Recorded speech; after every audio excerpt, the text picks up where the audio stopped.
Tu as regardé sur ton canapé la course de Kipchoge, donc la fameuse course Ouais, je l'ai marathon. regardé pas dans mon canapé en travaillant dans la maison, mais j'avais le téléphone pour regarder. T'avais 2 ouais. heures de toute façon pour préparer Ouais, le truc. ouais, ça va. Mais ouais, j'ai regardé le record. Ouais, Est-ce que tu t'es intéressé à ces chaussures? ouais aussi, ouais.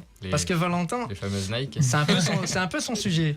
Ouais, exactement. Donc, pour rappeler, samedi 12 octobre, Eliud Kipchoge passe sous la barre des 2 heures du marathon. Donc, c'est un record qui n'est pas homologué pour plusieurs raisons. La première raison qu'on connaît tous, il y avait 41 pacemakers de luxe. Donc, les pacemakers, c'est les lièvres, en gros, dont Jules Wanders, etc. Donc, ouais. voilà. Pareil que Kipchoge lui explosait les pieds parce qu'en fait il le collait tellement qu'il lui marchait dessus Ah quasiment. bah ouais, non, mais c'était compliqué, mais c'était surtout pour former un V inversé et puis le mettre à l'abri du vent. Donc déjà là, c'est un peu cheaté, comme on dit chez les jeunes. Julien, je sais pas si tu connais. Je connais, ouais. Deuxièmement, une voiture équipée de rayons laser qui indiquait l'allure à suivre. Donc là encore, c'est une aide assez précieuse. Et troisièmement, et ça sera notre sujet, des chaussures déjà très performantes, les Vaporfly Next de Nike, améliorées pour l'occasion. Habituellement, en fait, elles sont équipées d'une lame de carbone facilitant le renvoi du pied. Donc ça fait une sorte d'effet spatule.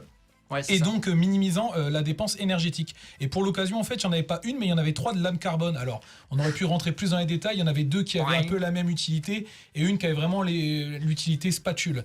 Donc, on va dire que le type était sur des ressorts, vraiment. Mais est-ce qu'on a calculé la taille de sa foulée en fait parce que du coup dans le rebond, si il rebondit plus, La taille de sa foulée est foulée, plus déjà, longue. elle est énorme. Non, c'est pas 2m48, un truc comme ça. C'est plus de 2 mètres. C'est 2m48 sa foulée. Alors, c'est parce qu'il va très vite aussi, mais il a des grandes jambes. Et enfin, voilà. Non, mais le fait qu'il ait des chaussures qui favorisent comme ça le rebond, ça agrandit encore la foulée. Oui, ça permet en plus de moins s'épuiser. Go gadget aux jambes. Ça permet moins s'épuiser. Il a beaucoup moins de force à mettre dans ses mollets pour pouvoir se renvoyer. Donc c'est un avantage énorme.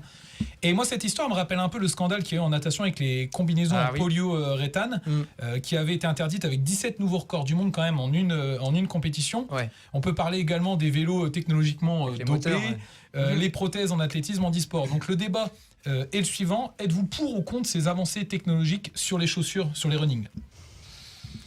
Bah après, moi, si je les mets demain, je pense pas que ça me fasse tant performer que ça sur une course. Maintenant, à son niveau, ouais, ça a dû jouer quand même.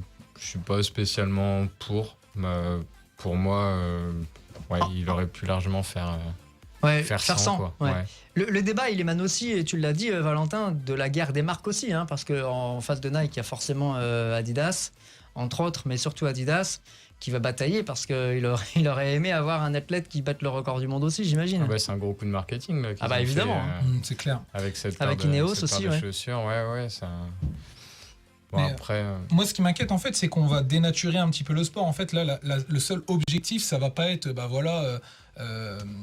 battre le record du monde. Enfin, 7 athlètes a battu le record du monde. Non, ça va être ces chaussures ont battu le record du monde. On se retrouve un peu à une guéguerre États-Unis-URSS où, en gros, c'est celui qui a la plus grosse, entre guillemets, qui va gagner, qui va bien se faire voir et qui va empocher des millions. Et derrière, le côté sportif, il est un peu, je dirais, dénaturé quand même. Ouais, forcément, ouais, le côté sportif, il en prend un coup derrière ça. Bon, après, voilà, le but de cette course-là, comme tu l'as dit, c'est que c'était pas homologué, c'était vraiment pour faire parler, C'était un gros coup, exploser. un énorme coup marketing même. Hein. Ouais, je pense qu'il redescendra sous les 2 heures. Hein. Ouais, c'est possible. Lui après ou un autre. Bon, actuellement, c'est lui le meilleur.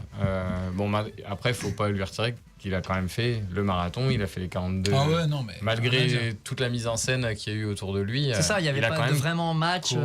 Voilà, les 42 km, il l'a fait. Bon. Après, comme on dit, il y avait les conditions idéales. On pouvait aussi parler du parcours, le parcours qui était plat, mais alors, je pense qu'on pouvait pas faire plus plat. Hein. C'est-à-dire vraiment, c'était d'énormes lignes droites. Et c'était extrêmement plat. En même temps, c'est monotone aussi. Hein. Ah ouais, non, c'est très monotone, mais c'était vraiment pour le spectacle. Alors, le truc, c'est, moi, ce que je me demande, c'est est-ce qu'on va réussir à repasser sous les 2 heures un jour avec un marathon normal, avec quelques petites côtes, Je pense que oui. Voilà, et avec des chaussures normales, ou est-ce qu'on va devoir maintenant courir avec 3, 4, 5 lames carbone pour pouvoir se renvoyer et effectuer ce temps? Simon, Alors moi, je suis quand même plutôt favorable. Je vous entends dire contre. toi, il te faut des depuis tout à lames l'heure. et des pansements pour être sûr.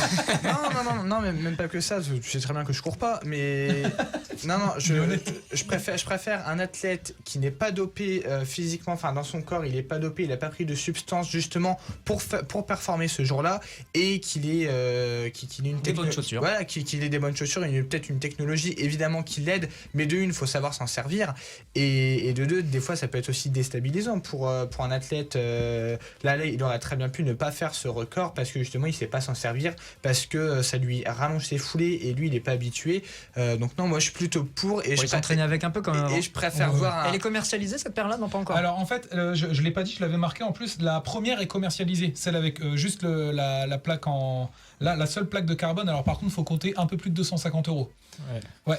Et en fait, celle avec les 3 lames de carbone n'est pas commercialisée pour l'instant. C'est un prototype, mais je pense que c'est quelque chose qui va un jour ou l'autre sortir de toute façon parce que ça va faire empocher des milliards à Nike. Bah oui. À Nike. Et moi, c'est ça qui m'inquiétait.